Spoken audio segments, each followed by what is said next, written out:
اسی دن آدم علیہ السلام کی توبہ قبول ہوئی، تو آپ نے یہ اسم مبارک اسی ترتیب کے ساتھ 41 مرتبہ پڑھنا ہے۔ اس کے بعد ایک خاص دعا پڑھنی ہے۔ اس کے بعد یہ جو چیزیں میں آپ کو بتا رہا ہوں ان کی تعداد میں کمی پیشی نہیں کرنی۔ یہ آپ نے جو اس میں مبارک بتایا جس کے ذریعے سلامتی ملے گی، آپ سلامت رہیں گے، گھر بار سلامت رہے گا، مال سلامت رہے گا، دولت سلامت رہے گی، سارے معاملات درست رہیں گے، تو 41 بار آپ نے اس کو پڑھنا ہے۔ کیونکہ اس میں آدم علیہ السلام کی توبہ قبول ہوئی ہے، حضرت ادریس علیہ السلام کو آسمان پر اٹھایا گیا ہے، اس میں نوح علیہ السلام کی کشتی ہولناک سیلاب سے محفوظ ہو کر جودی پہاڑ پر لگی تھی، اس میں اللہ تعالیٰ نے ابراہیم علیہ السلام کو اپنا دوست اور خلیل بنایا ہے۔ انشاءاللہ جو اللہ تعالیٰ کی طرف رجوع کرتا ہے اس کی رضا کے لیے، اس کو راضی کرنے کے لیے اس کو پڑھتا ہے، اللہ اس کو اپنا دوست بنا لیتا ہے، ولی بنا لیتا ہے۔ پھر وہ بندہ جو اللہ سے فریاد کرتا ہے، جو دعا کرتا ہے، اللہ اس کی دعا کو بھی قبول فرما لیتا ہے۔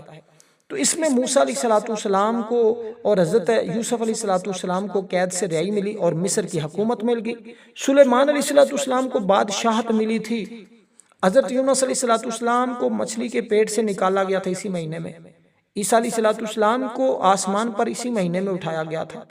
پہلی مرتبہ جو رحمت کی بارش ہوئی تھی وہ اس مہینے میں ہوئی تھی، اس لیے اس کی عظمت کو سمجھے۔ اب آپ نے اللہ تعالیٰ سے اس طرح پڑھنا، یہ دعائے مبارکہ پڑھنی ہے، اور اس دعائے مبارکہ کو آپ نے 41 بار ہی پڑھنا ہوگا۔ اس کے اندر اللہ تعالیٰ کا اسم ذاتی موجود ہے، کچھ اللہ کے صفاتی نام ہوتے ہیں، کچھ اللہ کے ذاتی نام ہوتے ہیں۔